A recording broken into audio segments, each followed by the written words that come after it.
queridos amigos, bienvenidos a un nuevo capítulo En Equilibrio, séptima temporada, con este nuevo formato en que estamos, en Zoom, pero sobre todo con lo más importante, entrevistando a partir de esta séptima temporada, en paralelo a un alto directivo y a una alta directiva a la vez, en equilibrio de género. Así que muchas gracias por acompañarnos una vez más y vamos con nuestro programa. Javierito, ¿cómo está mi querido Javier? Muy bien, pues honrado de estar arrancando en una séptima temporada. ¡Wow! Séptima temporada. Javier, hemos entrevistado a más de 100 personas en todos estos años. Ahí Hemos aprendido estuvimos en el algo, primer programa, así que soy el panelista sobreviviente, voy a decirlo así. Panelista fundador, iba a ser creo que sobreviviente, panelista ya honrado, honroso, todo. Bueno, y en muchas gracias Javier por una vez más seguir acompañándonos y entregándonos toda tu sabiduría, amabilidad y ese encanto que tienes de ser humano maravilloso. Y nos acompañan hoy día, vamos a entrevistar a dos altos ejecutivos. Una ella, Maribel Vidal, que tiene, y debo confesarles que, no obstante, algunos de ustedes saben que es panelista de este programa.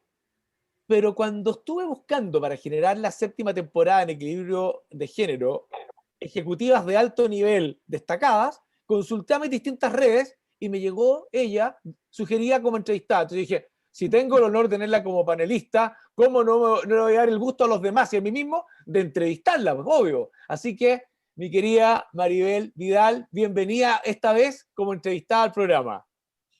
Buenas noches, ¿cómo estás, Sergio? Feliz de estar acá, yo me siento parte de la casa. Ah, lo eres, pues, lo eres. Bueno, Maribel es vicepresidenta de Planificación Estratégica de McCann y presidenta de Women Leadership Council para la región, Latinoamérica y el Caribe. Y además fue premio ANDA el año 2019, el año pasado, premio ANDA. Muy, muy, muy reconocida, una mujer con un tremendo impacto en la sociedad, más allá de su empresa. Y nos acompaña don Fernando Contardo. ¿Cómo está, Fernando? Bien, muy bien, Sergio. Gusto estar con ustedes y de compartir con Maribel. Con Maribel tenemos una amistad de muchos años, así que feliz de estar acá. Muchas gracias, Fernando. Fernando Contardo es gerente general de Sinacofi, una empresa que tal vez no es tan conocida fuera del mundo del crédito, donde es muy conocida, pero es muy reconocida. Es muy reconocida. Por muchos años, una empresa premiada por Great Place to Work, una empresa que ha trabajado una cultura que yo creo que tiene que ver mucho contigo, Fernando, muy, muy robusta, sólida, centrada en las personas, el respeto, inclusión femenina, diversidad, una empresa que realmente es muy destacada y destacable y por eso te tenemos acá para poder conversar sobre ciertas cosas. Así que muchas gracias, Fernando. Quiero partir esta entrevista, mis queridos amigos, con una pregunta, para romper un hielo que ya está más que roto, pero igual. Que se la estoy haciendo a todos los entrevistados.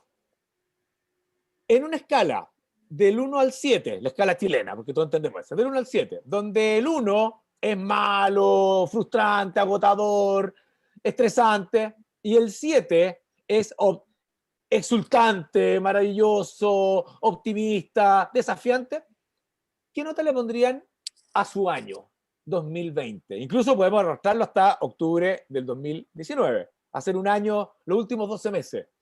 ¿Qué nota le pondrían tanto en el plano personal? Es una escala sin ningún valor metodológico, es una guata, es de la guata. Maribel. A ver, yo creo que si hago una sumatoria entre mi vida privada, personal y la laboral, yo creo que le pondría un 6. Y lo que le faltaría para el 7, porque la verdad que si yo miro hacia atrás tengo más aprendizajes que otra cosa, lo que faltaría para el 7 probablemente es la ausencia del contacto personal y físico en general. Yo creo que esa parte es el único aspecto que yo diría es negativo, porque, bueno, ha quedado más que claro que todo aquello que tomamos por garantizado tiene mucho valor, ¿no? El vernos. Mira, un 6 y no fue 7 nada más que por la ausencia del contacto físico personal. Así es. Muchas gracias. ¿Y tú, Fernando? Mira, buena pregunta. Y la verdad que yo no sabía que iban a hacer esa pregunta y tampoco me había puesto de acuerdo con Maribel, pero yo le pongo una buena nota, le pongo una nota muy buena, porque yo quiero partir de la gratitud, de la gratitud de tener a mi familia sana, de estar yo sano, de que los colaboradores de la empresa y sus familias también están sanos, de que la empresa ha podido funcionar. Hemos funcionado en trabajo remoto desde el 18 de marzo y aprendimos rápido. A veces las circunstancias nos obligan a aprender rápido. Por lo tanto, la gratitud me lleva a ponerle una muy buena nota. Obviamente hay cosas que uno echa de menos, los abrazos, compartir. Hoy día todo es por Zoom o por otro tipo de herramienta. La verdad que yo en estos últimos días he salido un par de veces a almorzar y 2, 3 veces a cenar, y como regalo, cabros chicos, feliz. Ayer tuve un almuerzo de trabajo, pero para mí era casi un regalo. Entonces, pero la nota es buena. Yo creo que uno tiene que sentirse privilegiado de tener salud, trabajo, etcétera. Muchas gracias. ¿Y tú, Javier? No obstante eres panelista, pero ¿qué nota le pondrías? ¿Cómo ha sido tu 2020? Fíjate que yo me voy al 7 redondo porque a pesar de que no puedo dejar de coincidir tanto con la Maribel como con Fernando, de que esa cosa del reencuentro y del encuentro cotidiano y físico, y creo que si algo que nos caracteriza a los cuatro que estamos conversando, a ti Fernando, yo no te conozco menos, pero nada más que de oírte ya uno te puede calificar, somos orientados a la gente. Y cuando tú eres orientado a la gente y te gusta la gente, eso se echa de menos. Pero la obligación del Zoom, la oportunidad del Zoom, de la cosa digital, me permitió conectar y reconectar con gente que hacía mucho que no veía. Porque como había que verla cara a cara, y está en Argentina, está en Estados Unidos, está en Europa, las veía muy poco o nunca. Pero en vista que a todo el mundo lo ve por Zoom, con los amigos argentinos me estoy contando toda la semana y los veía 2 veces por año.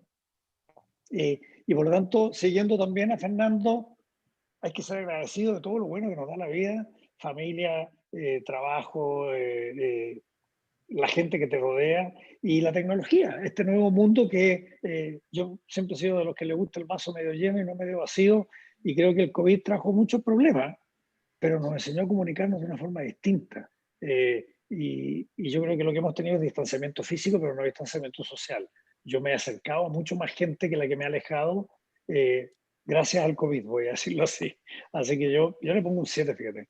Mira, qué notable, qué notable. Oye, y cualquiera de los dos, Maribel o Fernando, si tuvieras que pensar en el principal aprendizaje de esta era tan especial, por lo que estamos hablando, o sea, Martina, nos confinamos, nos fuimos a trabajar en nuestras casas, hubo todo un tema con la tecnología. ¿Cuál fue, si tuviera que decir, el principal aprendizaje? A ver, yo podría partir contando en el plano más profesional. Yo creo que el principal aprendizaje es la necesidad de no olvidarse nunca de que las personas tienen que estar al centro. Yo creo que en el caso nuestro nos significó acelerar todas nuestras políticas y nuestras estrategias que teníamos planteadas para el año en términos de conciliación, trabajo y familia, temas de diversidad e inclusión, y eso ocurrió así porque tuvimos que acelerar los procesos para poder sostener la energía y el engagement entre las personas, porque además, claro, nosotros pertenecemos a un grupo que se ha mencionado acá de muchos privilegios y por lo tanto claramente la gratitud es la palabra, pero esa no es exactamente la realidad de toda la gente con la que uno trabaja. Por lo tanto, eso le significa a los líderes una escucha y principalmente una escucha física y también emocional de cómo están los compañeros, ¿no? Porque una de las cosas que nosotros vimos es que en general el nivel de compromiso por el trabajo es alto, porque también existen incertidumbres respecto de qué pasa si digo que no puedo, qué pasa si estoy complicado porque no sé con quién dejar a los niños. Entonces, Yo creo que el principal aprendizaje para mí, como en una posición de más antigüedad y de más liderazgo, es afinar mucho más la empatía y el saber escuchar entre líneas, por así decirlo, para poder tomar medidas que permitieran mantener siempre a los colaboradores al centro. Porque yo creo que la otra cosa que quedó muy claro es que da lo mismo la tecnología, da lo mismo las innovaciones. Al final, quienes hacen los grandes cambios son las personas. Entonces, si uno no tiene a las personas tranquilas, confiadas en que las cosas van a ir bien, con un mensaje claro, se hacen las cosas más difíciles. Entonces, ese, mi principal aprendizaje es afinar la escucha muy consciente para poder leer entre líneas. Maribel, ¿y cómo te ha ido con ese aprendizaje? ¿La has podido, se te viene a la mente alguna anécdota, alguna situación? ¿Podrías decir, check? O sea, yo diría, por ejemplo, que a mí, yo llevo 26 años trabajando en Macano, obviamente no he tenido los mismos compañeros 26 años, yo creo que debo ser una de las más antiguas, pero sí suficiente contacto con mis compañeros en el día a día, en esta oportunidad muchísimo más. Yo diría que he tenido mucho más las manos en la masa en la operación diaria que lo tenía antes. Y yo creo que, por ejemplo, aun cuando yo soy una persona muy curiosa por los otros, ¿no? Y siempre hago preguntas y me interesa genuinamente el otro, aquí me permitió conocer aspectos de mis compañeros que yo no conocía, como por ejemplo con quién vivían, si había alguien en su grupo que era del grupo de riesgo, la cantidad de hijos que tenían, o sea, me permitió entrar a la casa de mis compañeros y además no solo de mis compañeros, también de mis clientes. Y eso también lo valoro muchísimo, ¿no? Porque se establecieron otro tipo de conversaciones, ¿no? Mucho más con la empatía, la contención. Así que, no, para mí, y yo como soy una persona social por naturaleza, eso es algo que para mí fue algo muy positivo, que me permitió también poner mis, comillas, superpoderes en acción. Sí. Qué bueno, qué bueno. Imagino que la cantidad de gatos, adolescentes piluchos y cosas que uno ha conocido, pero increíble. Yo que me digo honesto permanentemente, la cantidad de cosas que uno ha conocido, pero eso es notable. Hay que, hemos aprendido, fíjate, mira la paradoja. A través de una cámara y a distancia, hemos conocido más a la gente que la conocíamos antes. Tal cual. Exacto. Y tú, Fernando, tu principal aprendizaje, tú tienes que decir ese. Mira, es curioso esto. Yo, Sergio, después te voy a pedir que me pida responder primero a mí, alternadamente a Maribel, porque si no va a parecer que le estoy copiando la respuesta a Maribela. Trato. Pensamos muy similar. Mira, nosotros en la empresa, yo diría que los cambios partieron con el estallido social. Que yo casualmente viajé fuera de Chile el 18 de octubre. Me demoré como 3 horas en llegar al aeropuerto. En circunstancias normales me demoro media hora. Entonces, desde fuera estuve monitoreando la situación y ahí tomamos varias medidas rápidas. Compramos notebook para muchas personas. A los pocos meses, toda la empresa tenía notebook. Tomamos medidas de seguridad informática, de tal forma de robustecer el tema de las claves para asegurar un trabajo seguro. Y cuando llegó la pandemia, ya el tema tecnológico lo teníamos resuelto. Y el tema tecnológico es más fácil de resolver. Solo se requieren recursos monetarios. Pero el tema tenía que ver con las personas. Y nosotros tomamos una decisión temprana de hacer trabajo remoto. Las gerentas de la empresa eran muy partidarias de hacerlo pronto, hacerlo pronto. Y yo diría que ellas me convencieron a mí. Yo a lo mejor me habría demorado una semana más, pero teníamos dudas de cómo iba a funcionar, si la gente toda iba a actuar en forma responsable, autónoma. Y la verdad que en el camino hemos sido gratamente sorprendidos. La gente ha respondido muy bien, muy responsable. Se ha producido también un estrechamiento en la relación horizontal, vertical. hubo capacitación rápida y nosotros tomamos también muchas medidas para conversar con todos. Nosotros tenemos ciertos rituales. En épocas normales hacemos un desayuno al mes. Nosotros somos 140 personas en la empresa, por lo tanto, distribuido en 11 desayunos al año. Todos tienen la oportunidad de conversar, de plantear inquietudes. Y lo que hicimos fue tener desayunos semanales. Ya. Y también nos pasó eso, de, como señalaba Sergio, Maribel, el ver lo que les pasaba en las casas, los que tenían más dificultades, algunos que tenían niños chicos, etc. Y generamos mucha cercanía con las personas y además creció mucho la confianza. Yo diría que ese fue un aprendizaje desde lo abstracto de pensar cómo íbamos a funcionar a evidenciar que estábamos funcionando bien. Por lo tanto, el balance y el aprendizaje en ese sentido ha sido muy positivo. Qué bueno, qué bueno. Yo sé que Javier se está mordiendo la lengua con una pregunta, pero te voy a pedir que lo hagas cuando volvamos. Vamos a ir a una breve tanda comercial y a la vuelta, Javier, con su pregunta. No se vayan, volvemos en pocos minutos.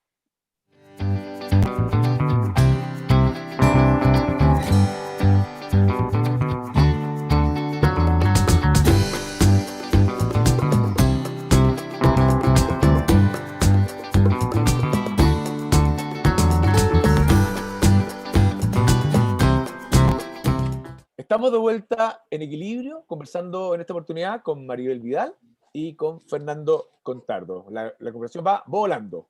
Javier. Yo tengo que primero quedarme con lo último que dijo Fernando, que me parece extraordinario, particularmente en Chile. Aumentó la confianza. Chile es uno de los países más desconfiados del mundo.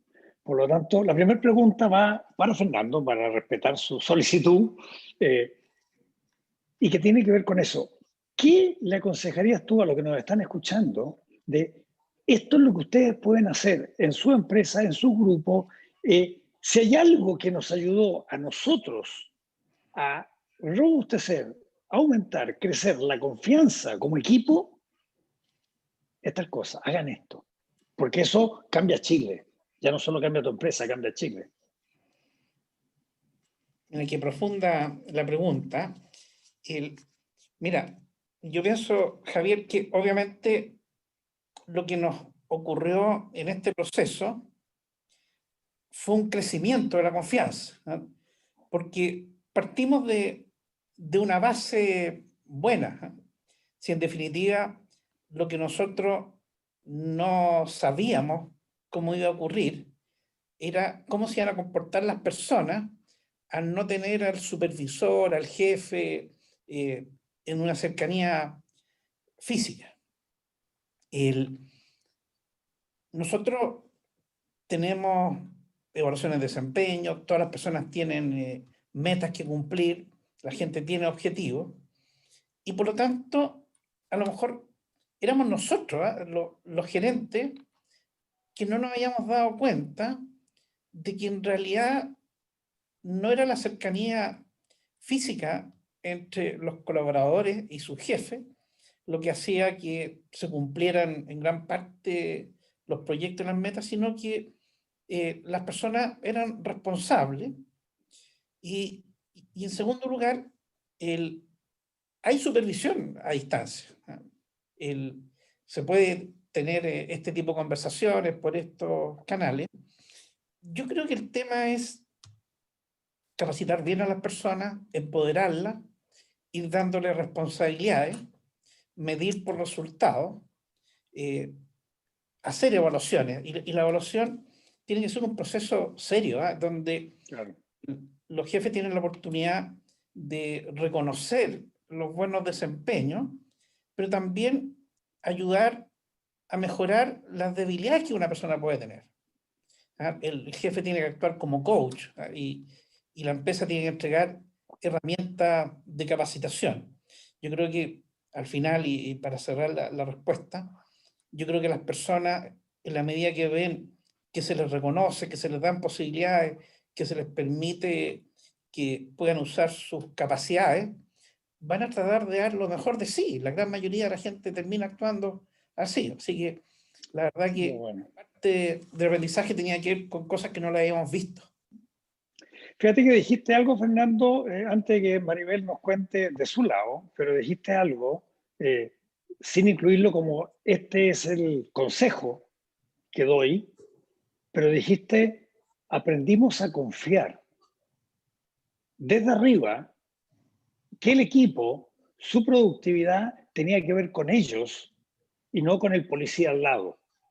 Y por lo tanto se puede hacer supervisión a distancia, se puede aplicar tecnología, pero quieres mejorar la confianza de tu equipo y el consejo que tú nos diste fue confía en el equipo primero. No te van a defraudar. Y eso creo que es un paso súper importante para todos los que hemos estado y estamos en posiciones de liderazgo en cualquier órbita de la vida.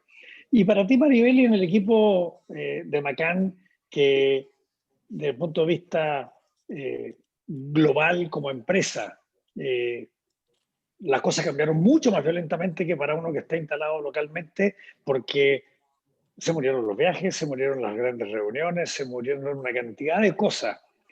¿Cuál ha sido ese aprendizaje, ese consejo que tú nos darías a nosotros para decir, miren, hagan esto que les va a cambiar su vida, que lo hemos aprendido en estos últimos 12 meses? Mira, yo diría que los aprendizajes son muy similares a los que mencionó Fernando, y yo agregaría como 3 variables que complementan las observaciones que hizo Fernando. Yo diría, por un lado, el que los líderes fuéramos más flexibles. Yo creo que, o sea, para incrementar la confianza, yo creo que hay que una transformación más de ese líder más vertical, más autoritario, más marcando la pauta, a un líder más como coach, ¿ya? Un líder que genera espacios de confianza para que los equipos de trabajo se autogestionen, ¿no? Yo creo que, y para eso hay que ser bien flexible, ¿no? Y eso en sí mismo es un acto de confianza, ¿no? De tener fe de que el equipo va a hacerlo bien.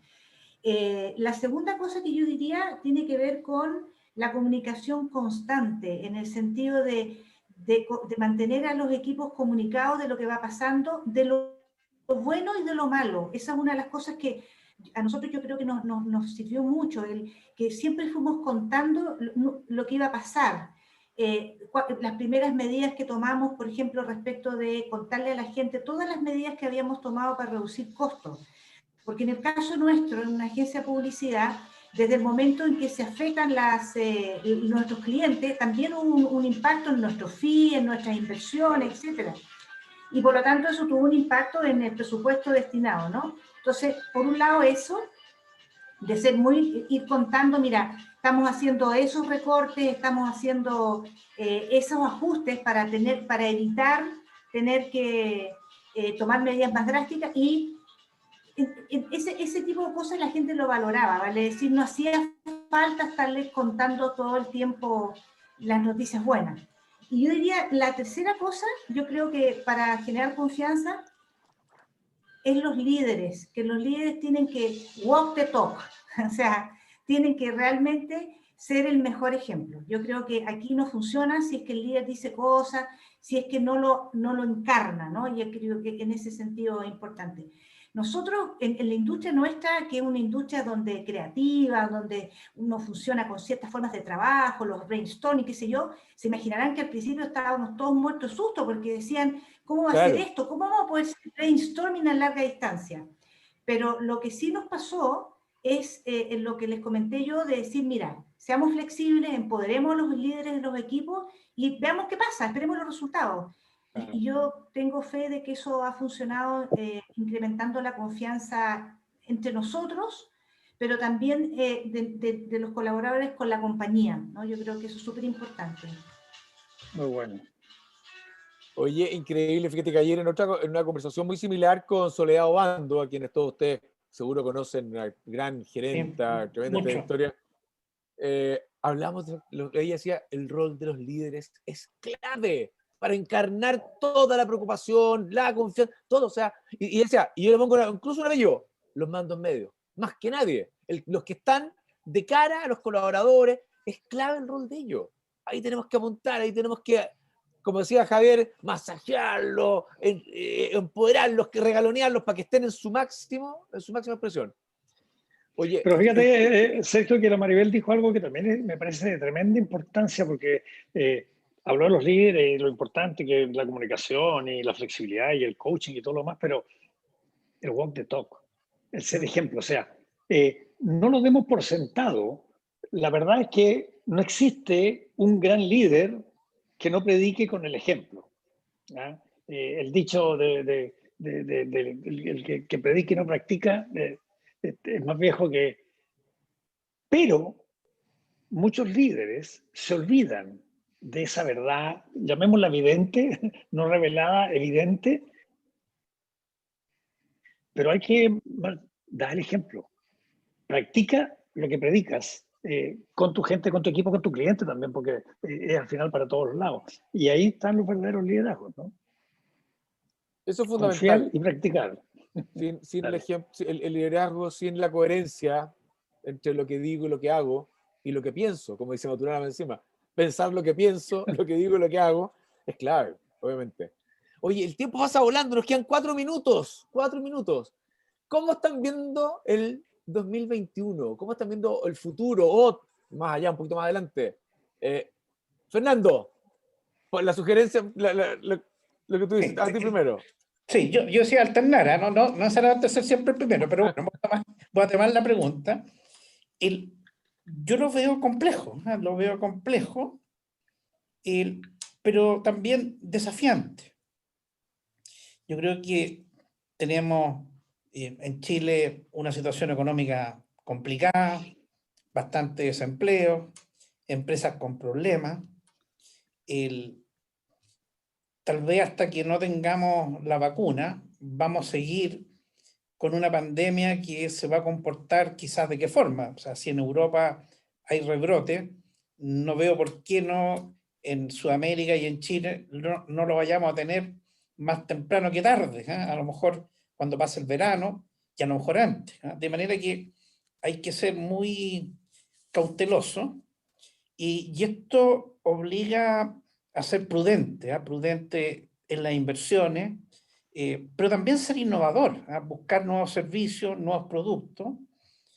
Nosotros este año tuvimos clientes afectados, con los cuales tuvimos que renegociar contratos, bajaron los ingresos, y los equipos estuvieron muy activos en generar nuevos productos que han ido compensando en buena parte el ingreso que cayó de los clientes con problemas. Por lo tanto, ese tema va a seguir y también van a salir, están ocurriendo en muchas empresas, cambios de paradigmas, de modelos. Nosotros, por ejemplo, ya tenemos tomada la decisión de que en régimen tener un modelo de trabajo mixto, donde las personas algunos días vayan a la oficina y otros días estén en sus casas. Perfecto. Y esos cambios van a llegar para quedarse. Creo que la pandemia nos va a dejar lecciones, nos va a dejar cambios, y hay que enfrentarlo con buen ánimo, con buen ánimo. No es fácil, no hay que confiarse, pero yo creo que con esfuerzo se puede lograr muchas cosas. Muchas gracias. Maribel. Mira, yo soy optimista por naturaleza, ¿no? Y siempre, dentro de lo posible, siempre tratar de mirar el vaso medio lleno. Sin duda que el año que viene va a ser un año que va a ser difícil por todas las razones que sabemos, más todavía en el caso nuestro, que venimos de una crisis social, sumado a la crisis de la pandemia, que cuando yo miro los estudios que nosotros hacemos a nivel global, en prácticamente todos los índices, Chile está muy por sobre el promedio, lo que me ha significado a mí tener que estar siempre explicando a Nueva York que no es que me equivoqué en hacer el estudio, sino que darles contexto para que entiendan dónde se producen las brechas, ¿no? Sobre todo en temas de ser más precavido, etc. Pero dicho eso, yo creo que si nosotros de verdad leemos lo que está pasando, tenemos una súper oportunidad de transformarnos de verdad. Yo creo que de transformarnos en el sentido de mirarnos modelos de negocio, mirarnos modelos de trabajo, mirar la innovación con otros ojos, tal vez empezar a generar espacios de alianza entre los distintos sectores, lo público, lo privado, la sociedad civil. Yo creo que tenemos un desafío importante en afinar nuestra capacidad de diagnóstico. Yo creo que en términos generales, ¿no? Normalmente siempre las crisis se explican porque hubo una ausencia de un diagnóstico fino. El diagnóstico se da, entre otras cosas, porque solemos caer en la tentación de replicar modelos que funcionaron antes y de alguna manera tratar de replicar cosas sin darse cuenta que el entorno a veces cambió, ¿no? Entonces yo creo que nos tiene que ayudar a ser mucho más, tenemos que estar más abiertos a entender mejor el entorno, poder hacer mejores diagnósticos. Y yo creo que si uno piensa como que nosotros pensamos en términos de cómo ser un país más sostenible en el sentido económico, social, medioambiental, eso lleva de la mano un profundo conocimiento de nuestra identidad, ¿no? O sea, es imposible pensar en la sostenibilidad de cualquier organización o país si nosotros no conocemos realmente cuáles son nuestros dolores, cuáles son nuestros anhelos, cuáles son las cosas que nos mueven. Y yo creo que ahí hay yo lo veo como una gran oportunidad, que en el caso nuestro además se trenza con el proceso constituyente, que para que ocurra como soñamos que ocurra, eso significa abrir espacios de diálogo, tener que empezar a aprender a dialogar para entender más que para resolver, para conocernos y no para convencer al otro. Y yo creo que eso, si nosotros lo tomamos desde el punto de vista del aprendizaje, puede ser una transformación, una oportunidad única de transformarnos, ¿no? Y yo confío mucho en el poder, en cómo los chilenos tenemos como un gen de adaptación y de resiliencia, que en este caso yo creo que nos va a jugar a favor. Yo tengo la misma esperanza. Me quedan la mitad de las preguntas por hacerle y ya estamos súper pasados. Acá el director nos dice pasado. Así que muchísimas gracias, mi querida Maribel, Fernando, Javier, muchísimas gracias. Ganas de seguir conversando, los vamos a volver a invitar. Y a ustedes en sus casas, muchísimas gracias. Los esperamos el próximo sábado en un nuevo capítulo de En Equilibrio de Género esta vez. Hasta la próxima, nos vemos.